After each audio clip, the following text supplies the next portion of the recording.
defender of the universe. Voltron, defenders of the universe. Today on review, we are looking at Voltron for the Xbox 360, also available on the PS3 for roughly around $10.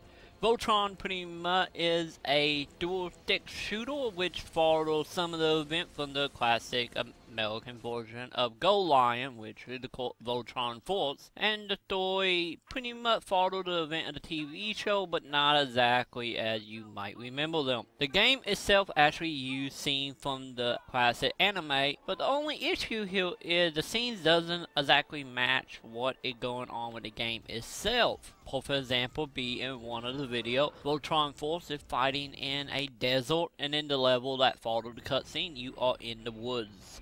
So a lot of the levels do not match with the anime style, and the anime haven't been redone or anything. These are the direct scenes from the original version of the anime. But the gameplay feels a little bit better than the overall presentation of the game. Of course, like I said, this is a dual-stick shooter, with you taking control of one of the 5 lions, going through rescuing survivors, and just pretty much destroying everything that gets in your way from beginning of the level to the end. But the game might be functional and fairly simple to control and have a lot of replay value with each lion controlling distance, with distance power up and different type of ammo type, right along with of course the look of the lion itself. The problem here is the game has some major flaw in the gameplay section. Mainly one of them would be a game ending glitch in the second stage of the game, which if you do not want to pass a certain number of bridges and you kill everyone instead, your game will freeze and will have to either reboot your system or go back and restart the mission itself. And you will have a couple other little bugs here and there like that along the way, but nothing to complain. Every now and again, if you're playing in multiplayer, if one of you get too far off green, your game might freeze.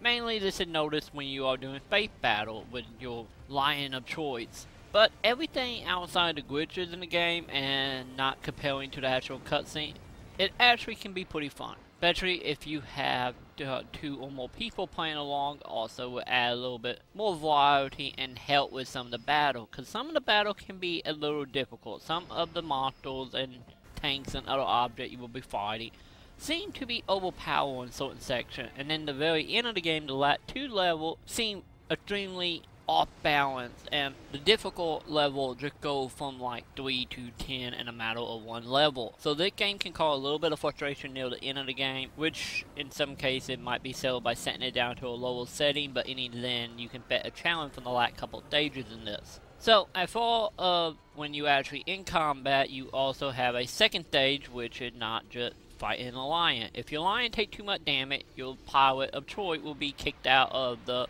mech and you having to run around on foot for a number of seconds while your mobile choice is being repelled. But the problem is here is some of that can be a little difficult because you are so small compared to everyone else. It might be quite difficult to keep track on where you are, especially in multiplayer, since multiplayer can get a little chaotic when it comes to how many bullets are being fired off.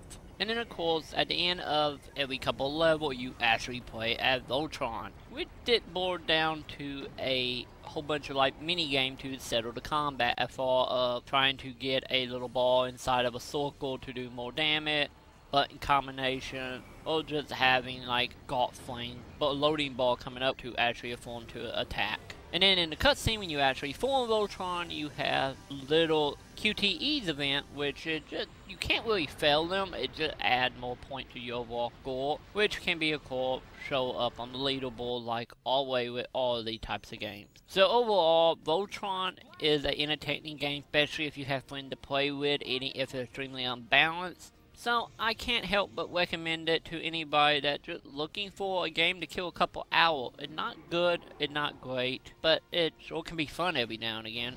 But sadly, I have to give Voltron a 2 out of 5. Way to go, team!